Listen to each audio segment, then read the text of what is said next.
அலுவலகத்திற்கு வேகமாக வந்த மிஸ்டர் நரியா இன்றைய அப்டேட்டுகளை சுட சுட கொண்டு வந்தார். தமிழ்நாடு முதலமைச்சராக பதவியேற்க அழைக்க வேண்டும் என்ற கோரிக்கையோடு மே 7ஆம் தேதி இரண்டாவது முறையாக ஆளுநர் ஆர்லேக்கரை சந்தித்தார் தாவேக தலைவர் விஜய்.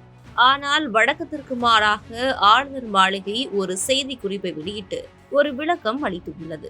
விஜய் பெரும்பான்மைக்கான 118 உறுப்பினர்களின் ஆதரவை உறுதிப்படுத்திய பின்னரே பதவி பிரமாணம் செய்து வைக்கப்படும் என்று ஆளுநர் மாளிகை அந்த விளக்கத்தில் குறிப்பிடப்பட்டுள்ளது. இதே நேரம் தாவேக ஆட்சிக்கு வருவதை தடுக்க திமுகவும் அதிமுகவும் கூட்டணி அமைக்க ஒரு பிளான் போடுகின்றன என நேற்று முதல் ஊடகங்களில் ஒரு தகவல் தீயாக பரவியது. அதிமுகவும் திமுகவும் கூட்டணியா என்று தலைப்பிட்டு வந்த செய்திகளை கேட்டு இரு கட்சி நிர்வாகிகளுமே குழப்பத்தில் தவித்தனர்.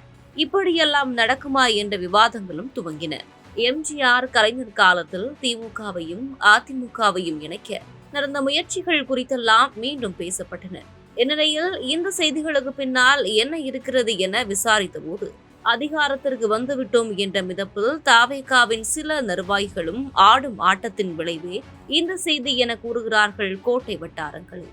தாவேகாவின் தேர்தல் பிரச்சார மேலாண்மை பொதுச் செயலாளர் ஆதவர்ஜனா தேர்தல் வெற்றிக்கு பிறகு சில அதிகாரிகளிடம் பேசிக் கொண்டிருந்த போது திமுக ஆட்சியில் துணை முதல்வராக இருந்த உதயநிதி ஸ்டாலின் தான் பொறுப்பு வகித்த சிறப்பு திட்ட செயலாக்கத்துறையில் நடந்த ஊழலுக்காக கைது செய்யப்பட வேண்டும். அதே போல முதலமைச்சர் ஸ்டாலினையும் பிடிச்சு உள்ள போட வேண்டும். திமுக ஆட்சியில் சில அமைச்சர்களையும் மாப்பிள்ளை சபரீசனையும் கூட ஊழல் வழக்கில் கைது பண்ண வேண்டும். இதையெல்லாம் சீக்கிரமே செய்ய வேண்டும் என்று ஆதவர்ஜுனா அதிகாரிகளிடம் கட்டளை குரலில் பேசியிருக்கிறார். இன்னும் முறைப்படி அரசாங்கமே அமைக்கவில்லை, அதுக்குள்ள இவ்வளவு பழிவாங்கும் உணர்ச்சியா என்று அதிர்ந்து போன சில அதிகாரிகள் இந்த விவாதங்களை ஸ்டாலின், உதயநிதி, சபரீசன் என மூவரது கவனத்திற்கும் கொண்டு சென்றிருக்கின்றனர். இதை கேட்டு கடும் கோபம் அடைந்திருக்கிறார் ஸ்டாலின். அவரது மாப்பிள்ளை சபரீசனும் கடும் டென்ஷன் ஆகிவிட்டார். ஏனென்றால் 2021 சட்டமன்ற பொது தேர்தலில் திமுக வெற்றி பெற்று ஆட்சி அமைப்பதற்கான வேலைகள் நடந்து கொண்டிருந்த போது சபரீசனுடன் வலதுகரம் போல இருந்தவர் ஆதவர்ஜுனா. அதன் பின்னர்தான் பிரச்சனை ஏற்பட்டு வீசிக்க அதன் பின் தாவேக என சென்றார்.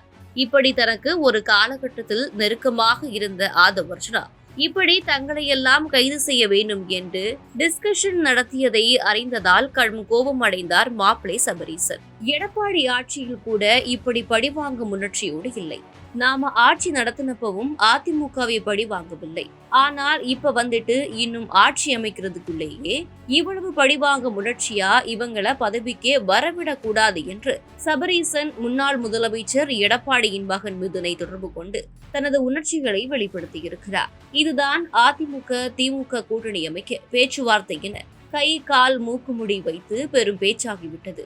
விஜய் நல்லவராய் இருக்கலாம், ஆனால் அவரை சுற்றியிருக்கும் ஆதவர்ஜுனா போன்றவர்கள்தான் ஆபத்தானவர்கள் என்று சபரீசன் எடப்பாடி மகன் மிதுனிடம் பேசியிருக்கிறார் என்கிறார்கள்.